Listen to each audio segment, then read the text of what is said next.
Thousands of flight attendants protested outside 30 airports across the U.S. Tuesday. They are fighting for better pay and working conditions as their unions work to negotiate new contracts with major airlines. Carter Evans is at LAX with the latest. Corporate greed has got to go. Outside airports across the country today, flight attendants walk the picket lines. Several thousand representing 24 airlines at more than 30 airports, all with the same message.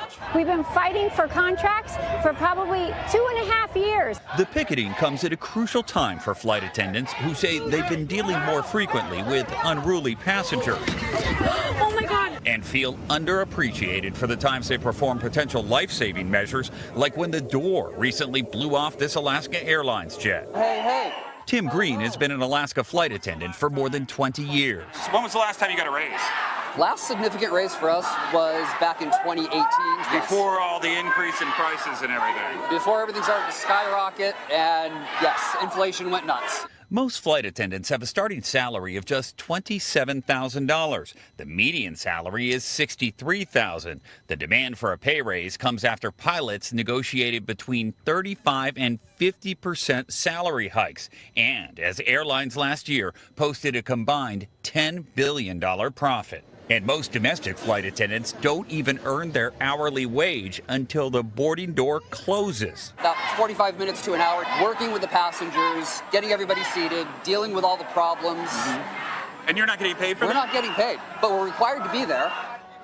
And Carter joins me now from Los Angeles. Carter, you mentioned that pilots got a 35 to 50% raises. What are the flight attendants asking for? Well, the ones I spoke with today said that that's what they want to see as well, something in the double digits, as high as 50%. They say they haven't seen raises in many cases for 5, 6, 7 years. And in some cases, not just before the pandemic, but back to 9/11. They say they took pay cuts back when the industry was really hurting after 9/11. So the flight attendants I spoke with today say they've got a lot of catching up to do and a lot of time to make up for. The placard there says, "Pay us or chaos," which, of course, makes people think about disruptions, flight delays. Were there any disruptions on Tuesday, and what might chaos look like?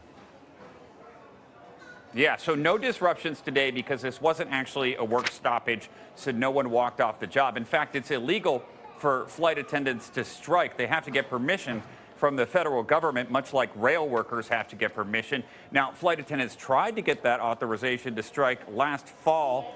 They failed at that point, but the leaders I spoke with today says they're working on the government and they're talking to the Biden administration about just that right now. Carter Evans in